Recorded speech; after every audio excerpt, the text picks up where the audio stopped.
Hello, hello! Guess what?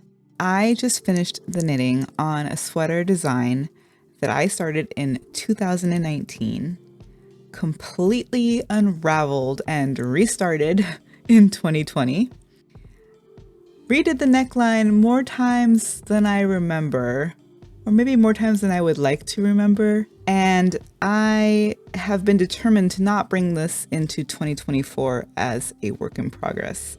So I buckled down the last few weeks and redid the yoke once again and just finished the neckline ribbing. Now I just need to bind it off. So to capture this momentous occasion, at least for me, I wanted to not only record this video to do that, but also to show you how to do the Sewn Tubular bind off. What is this bind off? Well, it's really great for 1x1 ribbing, and it creates this continuous edge that looks like you can't quite tell where the knitting began or ended, and it closely resembles the alternating cable cast on or the long tail tubular cast on.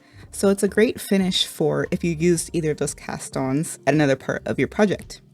So without further ado, let's get right into it. Here I have my sweater, and I set aside my beginning of the round marker, and I'm now ready to begin. My round began with a purl stitch. Your round might begin with a knit stitch, so if it does, just go ahead and skip the first couple steps and wait until I get to my knit stitch, and that's where you will start. Let's go ahead and grab a locking stitch marker. I like these little clover markers, but you can use whatever you have that would just hold on to the first two stitches. I used a mohair and a DK weight held together, so I want to make sure I grab both of the strands. So I'm going to grab that one and then grab the second one. I'm going to lock that. And then I'm going to take my working yarn, and you want to pull out a length of yarn that's about 4 times the length of the edge that you're going to be binding off. So I know my neckline is around 24 inches in circumference, so I'm going to pull out a length that's 4 times that. So to make this easy for myself, I'm going to grab my tape measure, and I'm going to measure out a length that's 8 times 12 inches. So, you know, to kind of keep it easy to see on camera as well. So I have got my tape measure here. I've got 12 inches. I'm going to pinch where the 12 inches ended, and I'm going to just double back the yarn. Okay, so that's twice the length. And then I'm going to go back again. That's 3 times and 8. And then I like to pull out a little bit more just to be safe, you know, and also to leave yourself enough of a tail. So let's add another 6 to 8 inches or 15 to 20 centimeters. And now we're going to cut the yarn. So you want to make sure before you do this bind off that you are happy with where you ended, and know that you're going to be cutting the yarn, and you're going to be doing the bind off with a tapestry needle. So I'm ready to cut. Cut the yarn right there. Set aside my yarn, and I'm going to grab my tapestry needle. So now with our tapestry needle in hand, I personally like the bent tip tapestry needles for this purpose. You'll see why in just a moment. We're going to thread that tail that we just cut onto our tapestry needle, and then go ahead and pull, you know, a small length onto it. You don't want it to be completely doubled, but you want it, you know, to not be really short at the end there. So now we've got the stitches that were put on the locking marker first. And once again, I believe I mentioned that my ribbing started with a purl stitch. So if your ribbing started with a knit stitch, hold off for just a moment and start when I get to having a knit stitch on the front. Okay, so just bear with us for 1 second for those of us who started with a purl stitch. Also, for those of you who have done a Kitchener stitch, this might look really familiar, except for using 1 needle instead of 2 held parallel, but it's very similar motions. So you might feel right at home while you're doing this. So here we go. Again, because I started with a purl stitch, I'm going to insert my tapestry needle purlwise into my first purl stitch and pull it off the left needle, just like that. Pull my yarn through all the way. And then I'm going to skip what's now the first stitch on the left needle. That's a knit stitch. I'm going to skip that, take my tapestry needle to the back of the work and grab that front leg of that second purl stitch on the needle now, knitwise. And that is why I like this bent tip tapestry needle. Please excuse my dogs if you hear any noises, because it is hard to record videos with dogs. Anyway, here we go. I've grabbed that second purl stitch knitwise, and I'm just going to pull my tapestry needle all the way through. Okay, now if you started with a knit stitch in your 1x1 ribbing, you're going to join us here. So we're going to insert that tapestry needle knitwise into that first front knit stitch and drop it off the left needle. So insert and pull off and pull your yarn through. All right. Now that that's done, we're going to skip that first stitch on the left needle now, which is now a purl stitch. We're going to skip it and insert the tapestry needle purlwise into that second stitch, which is now a knit stitch, and pull your yarn through. Let's do that once again, and then I will leave you to finishing your ribbing or your bind off until the last two stitches. Now, again, I have a purl stitch on the needle here, and I'm going to insert my tapestry needle purlwise into that stitch and off the needle. And I made a mess. And then I'm going to skip the first stitch, which is now a knit stitch on my left needle, go to the back of the work, come between, just like that, come between those two stitches, grab that front leg of that second purl stitch knitwise, and pull the yarn through. Just try to avoid tangles, especially if you had a really long bind off edge. Your yarn might be really long here, but just be patient, don't yank, and don't let that stitch marker get caught. All right, now I've got a knit stitch on my left needle. So once again, I'm going to insert my tapestry needle knitwise into that stitch and take it off the left needle. Pull the yarn through. Don't catch that stitch marker. It'll get easier the further you get away from it. And then insert the tapestry needle purlwise into that second knit stitch on the left needle. And of course, leave it on the needle. And that is what I'm going to repeat over and over until the last two stitches remain on my right needle. So go ahead and pause this video here and keep repeating those steps, either beginning with the knit sequence or the purl sequence, just those 4 steps that we've gone over. And meet me back here when you've reached the last 2 stitches.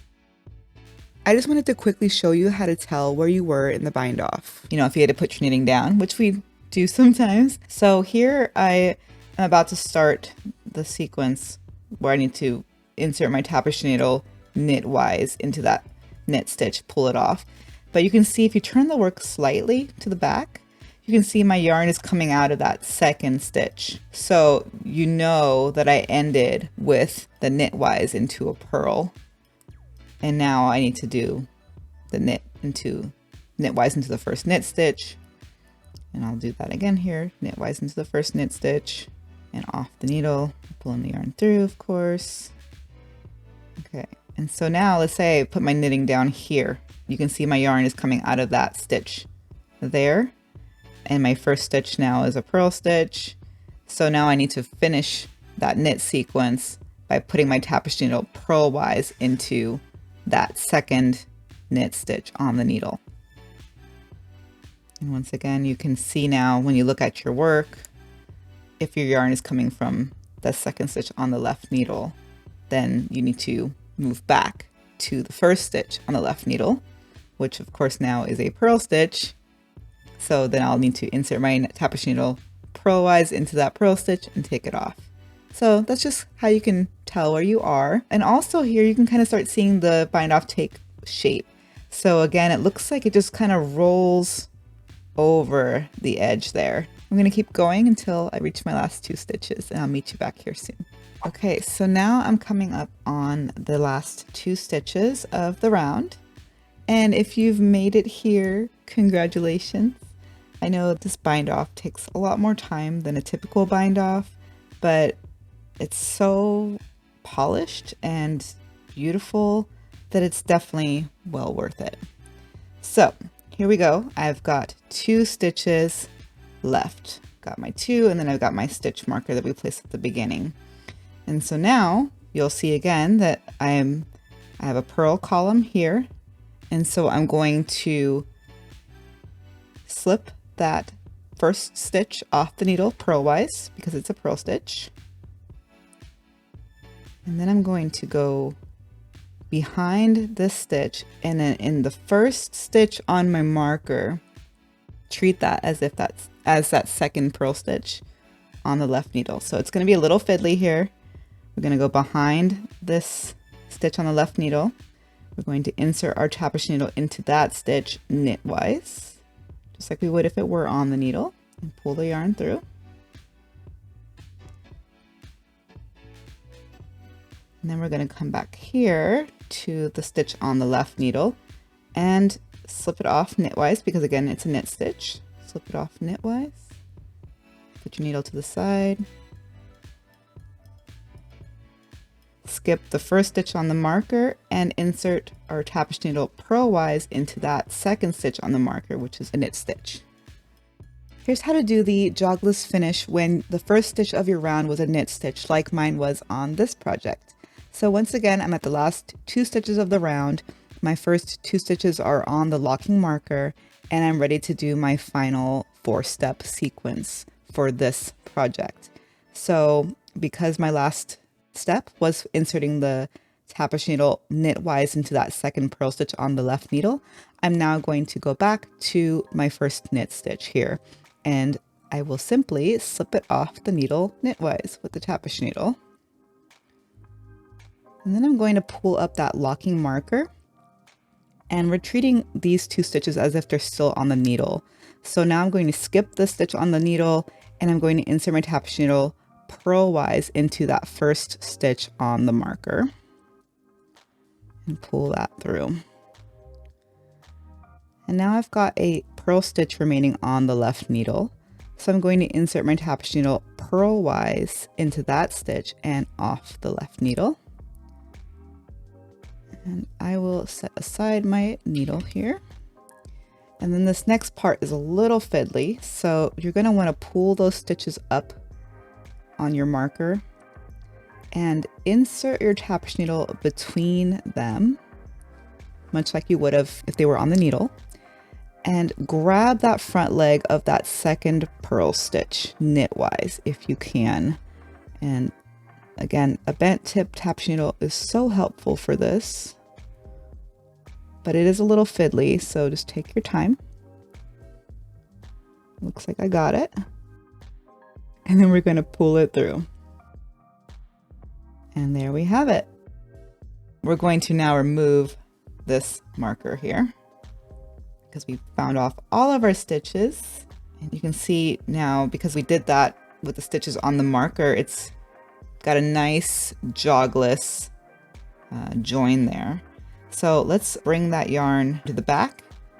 And now you can see that it's nice and uninterrupted. Then you would just weave in your tail the same way that you typically do on the wrong side. You can see here too that I have quite a bit of yarn left. I probably have the width of my neckline plus what I left for the tail. So if you find that you typically have yarn left over, you could just cut your tail to 3 times the width of your bind off edge plus some for a tail. But just to be on the safe side, I don't like to, risk things. And so 4 times is kind of my go-to, but if you're comfortable, 3 times is perfectly fine as well. So I'm going to weave in my end now, and then we can take a closer look at this bind off. So I like to weave in my ends along each leg of the knit stitches. So I'm going to follow that, go in here, pull that snug but not tight, go in again here. That looks really good. All right, I won't bore you with the rest of this weaving in, so I'll do that later. But let's take a quick look at this bind off. Look how nice and stretchy that is, and how polished that looks. It looks really professional and really nice and finished. I might try that on. There she is! A first look at my finished sweater, the finished tubular bind off. I'm absolutely in love with it, and it's such a good bind off. So I hope that you are similarly happy with your bind off. Let me know in the comments what projects you used this bind off on and what you thought about this tutorial. And if it helped you, please give it a like, subscribe if you enjoyed my channel. And until the next video, happy knitting and happy tubular binding off. Bye.